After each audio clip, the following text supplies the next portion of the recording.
How much do you really know about the history of oil? Plenty Magazine invites you to take a trip back in time as we examine the history of oil propaganda.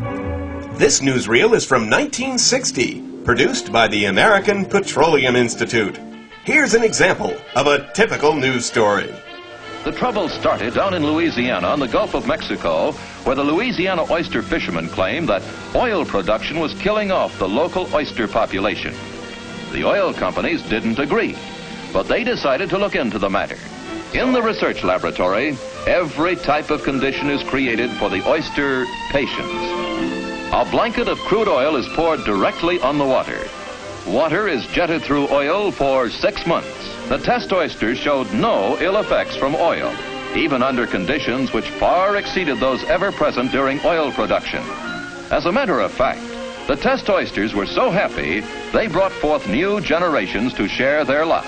They never had it so good. And how about this one? From the director of the children's television program, The Jetsons, and featuring the work of Disney animators, Destination Earth tells the story of an intrepid explorer from Mars and his anthropological study of nearby planet Earth. I found that these vehicles gather at places called service stations, where they are fed, lubricated, and given the finest care. The source of their nourishment was something called petroleum.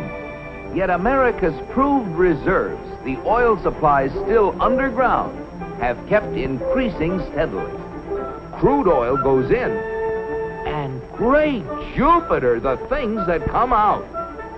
Gasoline, for example, the most efficient mobile power source on Earth.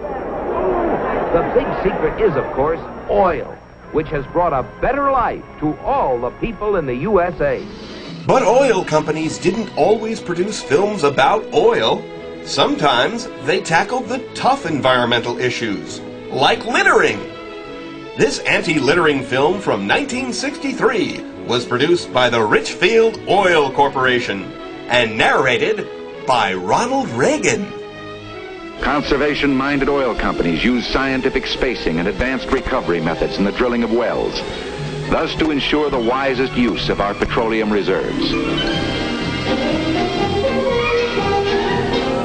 When it comes to the conservation of most natural resources, we are a responsible people. The art of modern packaging has helped to make our outings even more enjoyable. Almost anything we need is conveniently available. But it is these wonderful packages, cans, bottles, and paper containers thoughtlessly discarded, which we carelessly convert to litter across the face of our country. Yes, energy industry propaganda is as old as the energy industry itself. These days, energy companies outsource their creative work to professional think tanks.